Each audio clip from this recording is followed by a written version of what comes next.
Presiden Prabowo Subianto menyindir vonis ringan terhadap koruptor. Presiden berharap vonis korupsi, apalagi kerugian negara ratusan triliun, dihukum hingga 50 tahun penjara.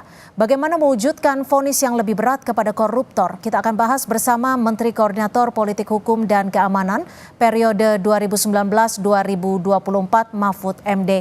Selamat malam Prof. Mahfud, terima kasih sudah bergabung di Sapa Indonesia Malam. Selamat malam. Cynthia. Ya, terima kasih Prof. Selamat tahun baru juga. Prof, kalau kita sempat mendengar sindiran dari Presiden Prabowo Subianto yang menilai bahwa hukumannya harusnya lebih berat untuk para koruptor. Bagaimana Anda menilai pernyataan dari Presiden tersebut? Ya bagus, alhamdulillah, karena selama ini yang lebih banyak bersuara itu kan masyarakat sipil ya, dulu perguruan tinggi dari pejabat pemerintah semua diam, baru sesudah Pak Prabowo bicara yang lain ikut bicara. Tapi apapun itu bagus. Cuma memang pedoman hukuman tertinggi itu di Indonesia itu kalau menyebut angka berdasar KUHP yang baru sekarang, kalau angka itu tidak sampai 50 tahun, tapi itu maksudnya hanya untuk menunjukkan semangat ya. Kalau angka itu maksimal 20 tahun. Tetapi yang lebih berat dari itu tidak harus 50 tahun. Tapi berapa? Hukuman seumur hidup. Itu sudah tertinggi. Bisa juga dengan hukuman mati kalau masalahnya luar biasa dan sangat selektif. Dia tuh hukuman mati, kemudian kalau 10 tahun belum dieksekusi dan berkelakuan baik bisa diubah menjadi seumur hidup. Itu hukuman maksimal yang bisa dilakukan sekarang. Dan itu menurut saya semangat dari Pak Prabowo ini saya kira patut kita sambut dengan gembira untuk masa depan pemberantasan korupsi di Indonesia. Cynthia. Oke, hukumannya ini berdasarkan perundang-undangan 20 tahun, hukuman seumur hidup ataupun hukuman mati. Dan untuk kasus Harvey Mois sendiri kan sudah masuk didaftarkan untuk banding. Lalu apakah dengan pernyataan Presiden Prabowo ini bisa membuat hakim pengadilan tinggi lebih concern lagi untuk menjatuhkan vonis nantinya? Kita berharap begitu, hakim pengadilan tinggi maupun Mahkamah Agung kalau nanti terpaksa kasasi, itu harus concern dengan masalah ini. Rasa ketidakadilan atas vonis Harvey yang sekarang ini sungguh luar biasa. Orang lain bisa dihukum 20 tahun, 18 tahun dengan dakwaan korupsi yang hanya kira-kira 30 triliun, 5 triliun. Bahkan Budi Said itu kan hanya 1,1 triliun, hukumannya 15 tahun. Itu kan 1/300-nya dari apa yang dilakukan oleh Harvey Mois. Oleh sebab itu menurut saya dalam pengalaman pengadilan tinggi juga pernah menambah hukuman, pernah memperkuat, itu sering kali terjadi. Bahkan menghukum orang yang tadinya dibebaskan seperti Henry Surya itu dibebaskan, tapi akhirnya sesudah pemerintah naik kasasi itu langsung dihukum 18 tahun dengan denda 15 miliar karena memang pada waktu itu korupsinya ya triliunan, tapi tidak sampai 300 triliun juga. Tapi saya ingin menunjukkan bahwa Mahkamah Agung bisa mengoreksi atau pengadilan tinggi juga bisa mengoreksi dan menaikkan hukuman yang telah dijatuhkan kalau dianggap terlalu rendah. Begitu Cynthia. Ini kan kalau kita bicara soal kejahatan korupsi kasus timah ini bisa dikatakan kejahatan lingkungan yang berdimensi terhadap korupsi seperti itu. Dan ini juga mencederai rasa keadilan karena seperti tadi kita sudah jabarkan juga ada beberapa kasus korupsi lainnya yang hukumannya tidak sebanding dengan kerugian saat ini 300 triliun rupiah. Apa yang bisa dilakukan jaksa penuntut umum agar bisa memberikan rasa keadilan tidak hanya bagi negara tapi juga bagi masyarakat Indonesia? Jaksa penuntut umum harus membuat memori bandingnya semeyakinkan mungkin bahwa Harvey Mois dengan korupsinya yang berjamaah ini betul-betul merugikan keuangan negara. Bukan perekonomian negara, tapi keuangan negara sebanyak 300 triliun. Dan itu yang harus dibuat di dalam memori banding. Karena yang kemarin seperti kita katakan rasanya tidak adil.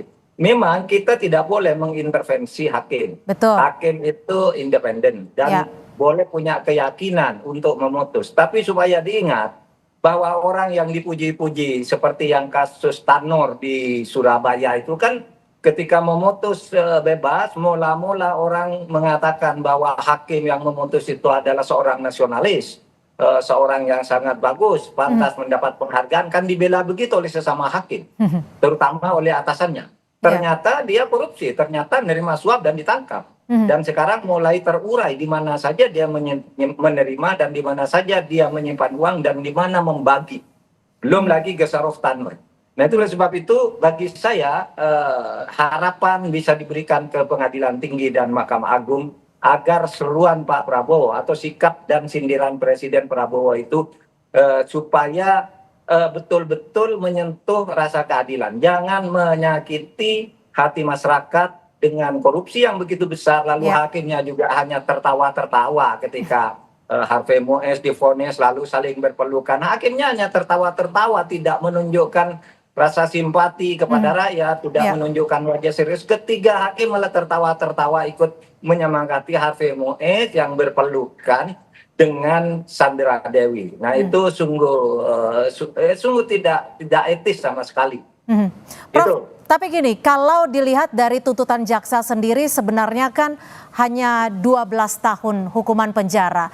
Dan ini juga sempat dikritisi oleh masyarakat ketika merugikan negara sebesar 300 triliun rupiah, tapi tuntutannya adalah 12 tahun penjara dan divonis hakim 6 tahun 6 bulan penjara. Bagaimana melihat tuntutan dari jaksa penuntut ini, Prof? Ya makanya kita mempertanyakan karena kalau 300 triliun cuma dituntut 12 tahun dan kemudian divonis 6,5 tahun, masyarakat boleh curiga, public common sense masyarakat boleh curiga ini ada permainan. Ya, ini ada rekayasa, ada main mata, ada deal. Sebab pembandingnya sehari sesudah Harvey Mois ini, Budi Said divonis 15 tahun penjara hanya dengan korupsi 1,1 triliun. Bayangkan itu lebih dari 2 kali lipat, 2,5 kali dari yang dihukumkan kepada Harvey Mois yang 300 triliun yang didakwakan. Nah oleh sebab itu jaksa juga jangan main-main. Masyarakat itu punya logika dan masyarakat yang menafsirkan hukum, yang bisa menafsirkan hukum dan mencari dalil-dalil, itu sekarang udah banyak, tidak bisa dikuasai oleh jaksa. Hakim juga tidak boleh main-main. Kami punya bukti, kami punya keyakinan. Ya bisalah, selalu begitu sejak dulu kalau normatifnya.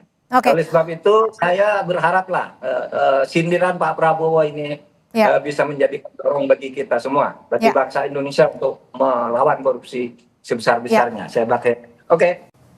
Kita masih membahas terkait vonis ringan terhadap Harvey Mois bersama dengan Menko Polhukam periode 2019-2024, Prof. Mahfud MD. Prof. Mahfud, kalau dilihat saat ini kan bisa dikatakan pemerintah sebenarnya tidak bisa mengintervensi karena ini adalah kasus hukum, sudah ada domainnya masing-masing. Tapi di sisi lain, masyarakat Indonesia juga sebagian besar saat ini sudah bisa lebih kritis dan melek hukum. Apa yang bisa dilakukan ketika kasus ini yang kini menjadi sorotan bisa menjadi pelajaran bahwa ketetapan hakim nantinya bisa menjadi efek jera bagi para koruptor? Ya, masyarakat, pemerintah memang tidak boleh intervensi, tapi pemerintah juga boleh menyatakan sikap. Dan berkali-kali pemerintah menyatakan sikap atas vonis yang terlalu ringan. Ya, itu memang boleh saja.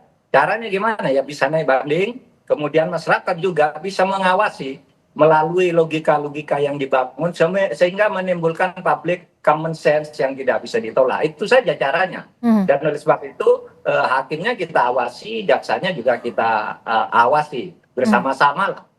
Begitu. Tapi Prof, kalau dilihat ini kita bicara masyarakat awam lah ya.